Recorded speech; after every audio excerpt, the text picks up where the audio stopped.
Namaskar, welcome back to Bhagavad Gita in bite-sized form, sadhuwats.tv. Today I'm looking at the elucidation of chapter 5 of the Bhagavad Gita, Srimad Bhagavad Gita. This chapter is entitled the Sanyasa Karma Yoga, okay? Which translates actually to, for the sake of understanding instantaneously, the renounced order of work.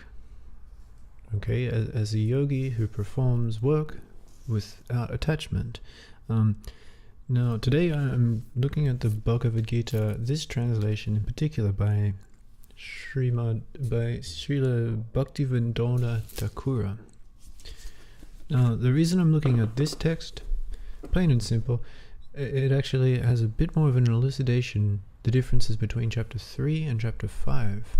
You see, they're both entitled Karma Yoga, but one is coming after chapter 4, which means that the Karma Yoga that's recommended is actually a different type of Karma Yoga. It's a Karma Yoga with a bit more of awareness. Instead of blindly marching into the field and just shooting everybody, Arjuna, his perspective is filed to a single point. After discovering the transcendental knowledge, doubts crop up, which is understandable, and the doubts pertain around the small piece of information that Krishna gave earlier that is now sort of creating dubious. It's simply a matter of overthinking, okay? Because we can work in the world and think that we're getting somewhere, and it very much seems like this at times, doesn't it? Because material results are coming back, or fame and fortune and whatnot. Like, how could anything like this be wrong, since all our greats are there? And so Arjuna double checks with Krishna to say, wait a second, you didn't want me to work, but now you're saying I should work. And in fact, Krishna says, very well, very well. What you're experiencing is a kind of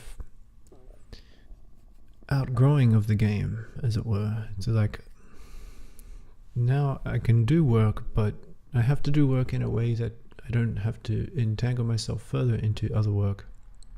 And when the sun goes down, the work is done. Not only that, but Krishna says also, you don't want to entangle others in work. You don't want to entangle yourself in work. Work has no apparent end. It looks like it had an end.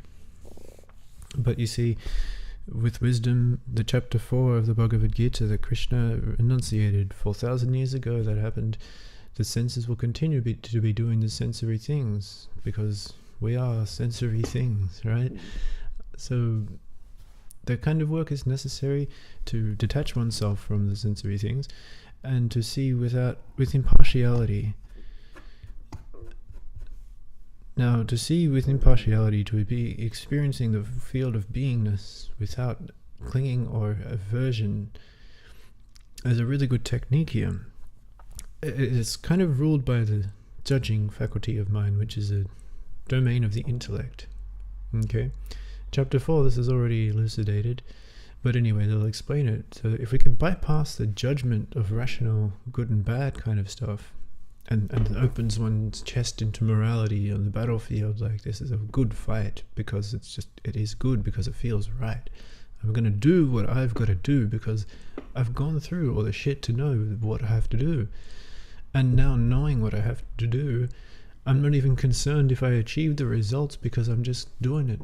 And in that moment there, Krishna has been surrendered to on the battlefield with Arjuna, and it's plain and simple that he wants nothing in return, just to be doing what he has to do. Now, because it's a yoga, the yoga is simple. The yoga is a process. You know, this is a chronological novel, as far as I'm concerned. It's beginning, middle, end. It's not a novel, but the beginning, middle, end aspect is that one has knowledge of the supreme, which is not a time-bound material investment. It is actually a kind of string that we shouldn't forget about ever. You know, but it can look like a snake. The ladder can look like a snake. Buddha kind of tries to chop these doubts away as well. And it's so hard to elucidate, but within us is a transcendental dimension. It's not really a dimension because that would propagate all kinds of mathematical models that I don't want to get into, but the work that is to be done when it's taking place from here, a supreme higher level, the level is set, and the work that's done never began. It's never going to finish. It's just almost like a play, if I could use those words. So beautifully said.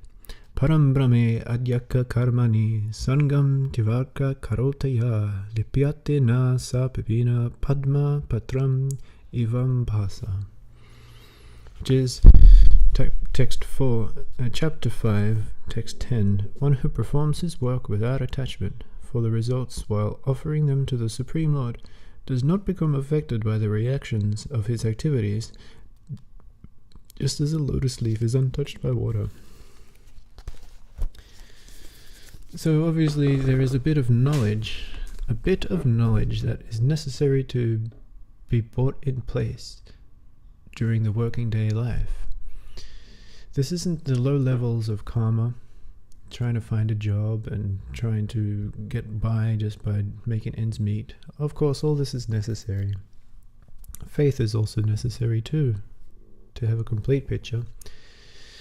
But what is really being suggested is that after the weight of work is kind of seen for what it is, sometimes it takes people longer than others, and we have to maintain impartiality for that.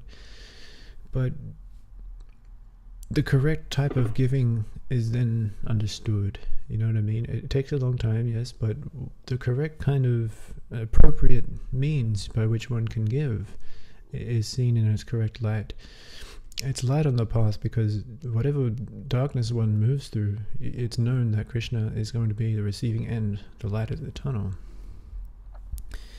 But it's very important to know how to embody that, to be able to have access to the higher self at all times. It means like after work is done and before the work starts in the morning, you get up and you kiss the beloved, you get up and meditate and rest from all the dross of the day, and that checking back in time and time again to the contact with the heart, the meditative posture, the lotus itself is never soiled by the mess of the world. You're just always striving to stay happy and bright and intuitive, so that the channels of the world are seen as they are, and also that you're not tangling yourself further.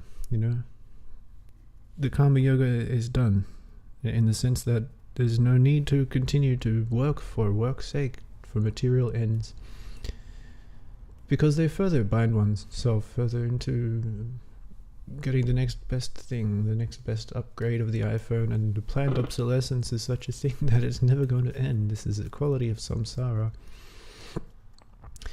And when one can bring the knowledge of how the material world can be used for the spiritual sway, then it's really, you've found your feet, and Arjuna's arrow is sharpened, and he knows how to walk into the world of karma yoga with the awareness of a sannyasi.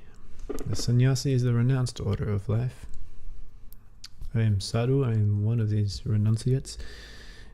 Doesn't mean I'm completely against the material world, because then I would be getting caught into the bondage of dualism once again. And dualism is what this whole Bhagavad Gita talk is about. We're trying to avoid this, not that, that, not this. It's all happening. It's all unfolding as it should. And the battlefield has been drawn. So, Hari Om Tat Sat. That was chapter 5, the Sanyasa Yoga. I'm a sadhu on the path. You're watching sadhuarts.tv.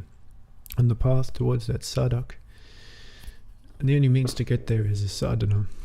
The good sadhana is the Bhagavad Gita. It's there for everybody at every level of entrance into the process of work or meditation or textbook study. To be offering the fruit of action to Krishna to avoid further bondage. Yeah.